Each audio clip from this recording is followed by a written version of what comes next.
La matinale RCF, le grand invité. Il fait partie de ceux que beaucoup ne regardent pas, alors il a décidé de s'imposer aux yeux de tous. Notre grand invité ce matin est éboueur à Paris et raconte son quotidien et son travail sur le réseau social TikTok, mais aussi dans un livre « Plus tard, tu seras éboueur » écrit avec Isabelle Millet et publié chez City Éditions. Bonjour Ludovic Francéchet. Bonjour. Merci d'être dans le studio de RCF ce matin. Alors les internautes vous connaissent surtout par votre prénom, Ludovic. Sur Twitter et sur TikTok, vous avez plus de 260 000 abonnés sur TikTok. Pourquoi avoir voulu raconter tout cela sur les réseaux sociaux, toute votre vie, votre quotidien ?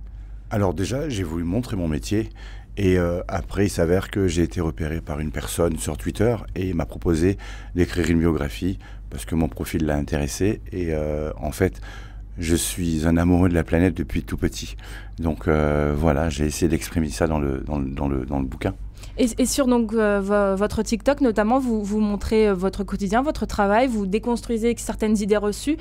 C'était important aussi de rendre visible l'invisible. Voilà, Exactement, ouais. Tout à fait. Les réseaux sociaux, donc ils sont très précieux pour des messages comme celui-ci. Et je remercie tous les réseaux sociaux de nous donner la chance de pouvoir s'exprimer en vidéo et qu'on puisse avoir une visibilité aussi dans le monde entier, parce que là, apparemment, j'ai su que j'étais suivi au Canada. Ah oui. Donc ça, c'est incroyable. Et mais pas que.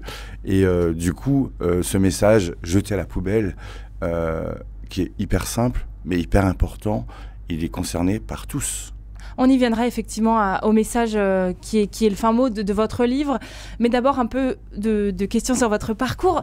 Et avant cela, d'ailleurs, qu'est-ce que vous disent vos abonnés ? Ils apprennent des choses en voyant vos vidéos, en voyant ce que vous écrivez également ? Alors déjà, ils apprennent le métier d'éboueur parce qu'on pense que c'est juste derrière, excusez-moi du terme, le cul du camion. Alors que pas du tout, hein. C'est aussi collecter les incivilités maintenant et c'est désherber aussi, c'est laver les rues aussi à la lance, c'est un gros Karcher. Oui, on précise que vous êtes dans les rues, vous marchez. Voilà, alors moi je suis multitâche, entre guillemets. Voilà, je suis polyvalent, donc je peux être au cul du camion. Le dimanche, nous on est au cul du camion parce qu'on s'occupe d'un marché. C'est ce qu'on appelle Reaper. Voilà, exactement. Reaper, c'est celui qui collecte nos poubelles. Et ensuite, je peux être au balai, je peux être à la lance, je peux ramasser les encombrants. Voilà. C'est très varié. Et donc, les abonnés découvrent tout ça, vous leur expliquez les différents termes, vos moyens, votre travail en fait. Exactement. Donc, je leur explique ce que c'est que le Reaper, je leur explique comment on fait pour la lance, ou alors même le balai. Attention, il y a des façons de balayer. C'est pas le balai qu'on va passer dans notre salon. C'est différent, c'est beaucoup plus professionnel. On fait des 8 sous les voitures, par exemple, pour pousser les déchets. On a salué le métier d'éboueur comme d'autres métiers pendant le Covid. On parlait des travailleurs de seconde ligne. Est-ce que vous avez l'impression qu'on vous a oublié aujourd'hui, qu'on ne vous considère plus ?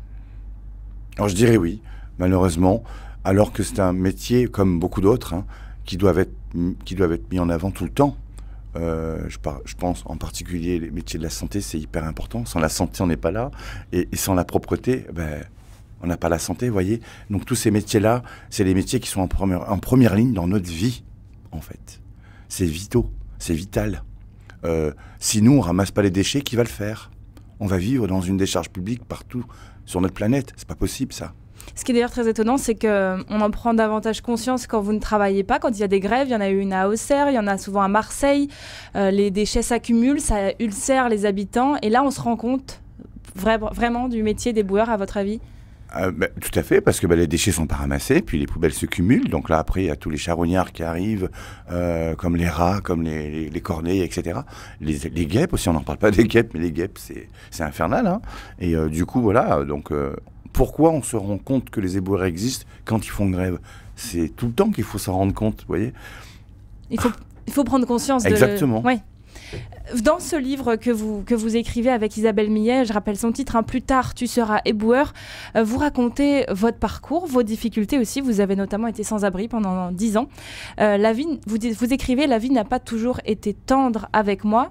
Ce métier, Ludovic Francéchet, vous a-t-il sauvé, ce métier d'éboueur ? Ah, c'est sauvé. Ce métier m'a vraiment redonné goût à la vie, même. Parce que j'étais rien avant tout ça. Et maintenant, je suis devenu presque quelqu'un. Je dis presque parce qu'on n'est pas parfait. Et il faut se laisser, on va dire, allez, j'ai 90% de perfection. Et il me reste 10% pour affiner.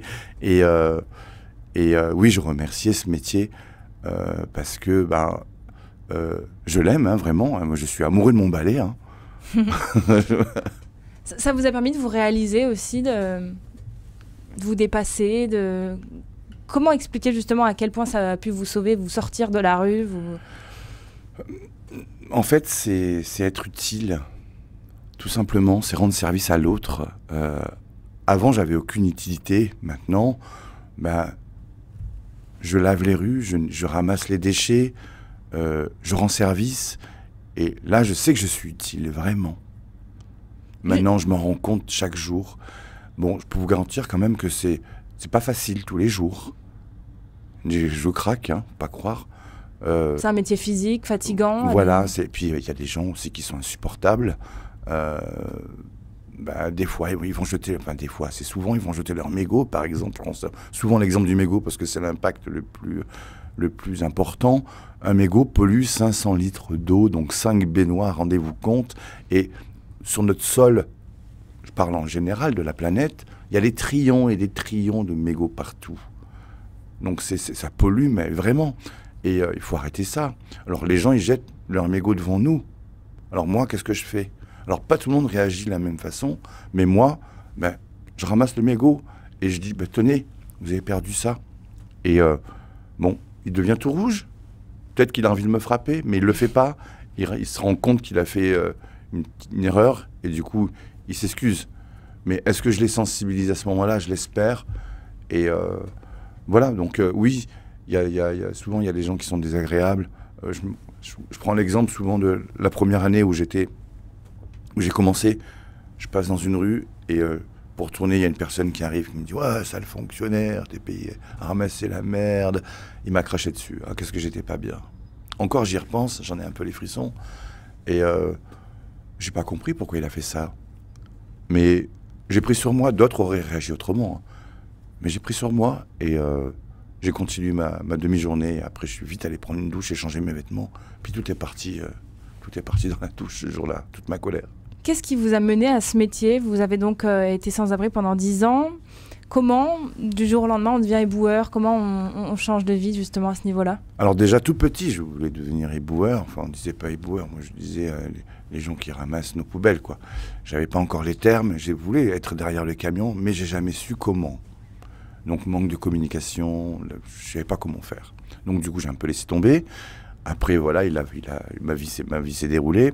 Et ensuite, j'arrive dans un petit village, Morigny-Champigny, juste à côté des Tempes. Et ma voisine, un ami à elle, on se rencontre. Et là, il s'aperçoit que je travaille à 4 heures de route de chez moi. Il me dit, mais tu sais, Ludo, tu travailles loin, la ville de Paris recrute. Je dis, ah bon, et dans quoi? Il me dit, éboueur. Je dis, quoi?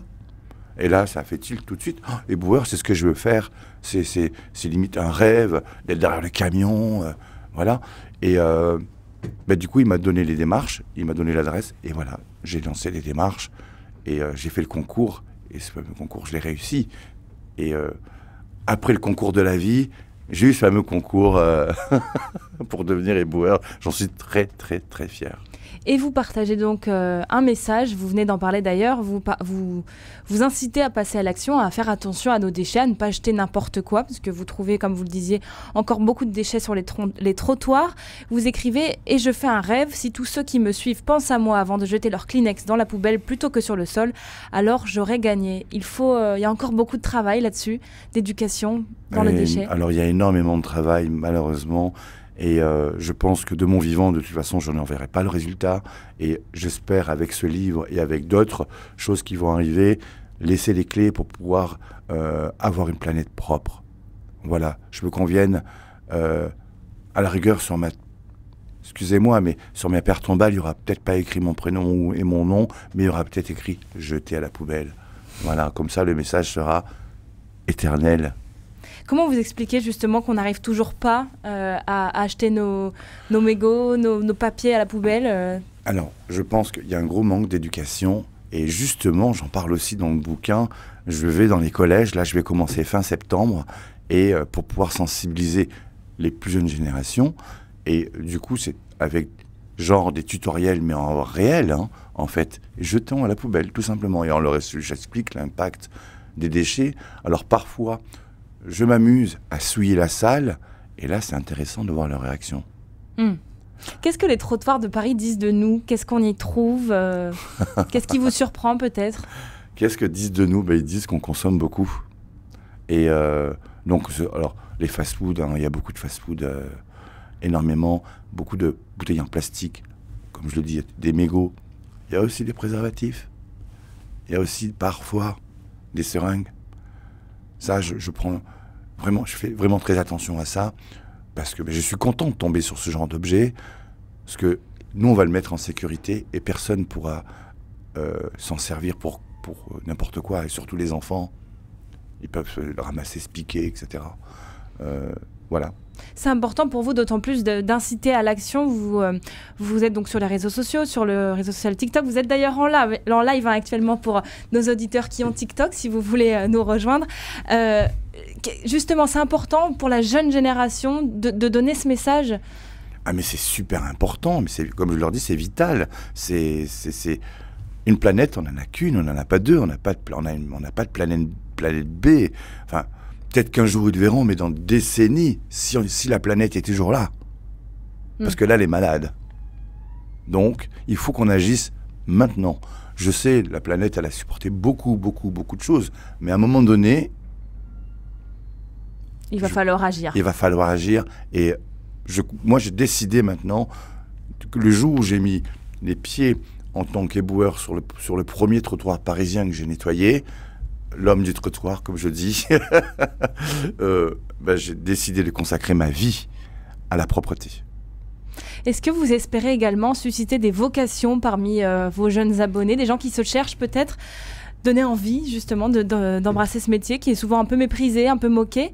Est-ce que là aussi, vous avez un rôle à jouer? Alors j'ai beaucoup de messages sur Instagram, sur TikTok aussi, et sur Twitter maintenant.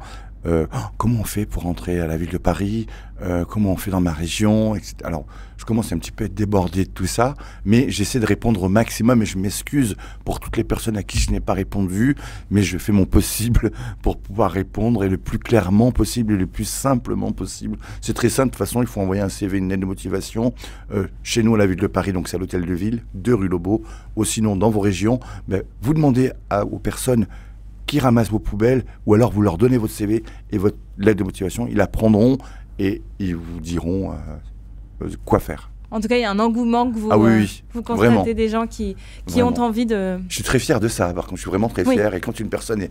Parce qu'il y a 2 personnes qui sont venues nous voir sur le terrain en disant, mais Ludovic, tu sais, c'est grâce à toi qu'on passe le concours, parce qu'on a vu tes vidéos et ça nous a donné envie de faire ce métier. J'en suis hyper fier et j'espère qu'ils vont aller loin. Merci beaucoup Ludovic Francéchet d'être venu dans le studio de la matinale RCF ce matin. Pensez bien aux éboueurs avant de jeter vos déchets. C'est un peu le message que vous livrez dans votre livre « Plus tard, tu seras éboueur ». C'est un livre écrit avec Isabelle Millet et publié chez City Éditions. Merci beaucoup d'être venu sur RCF.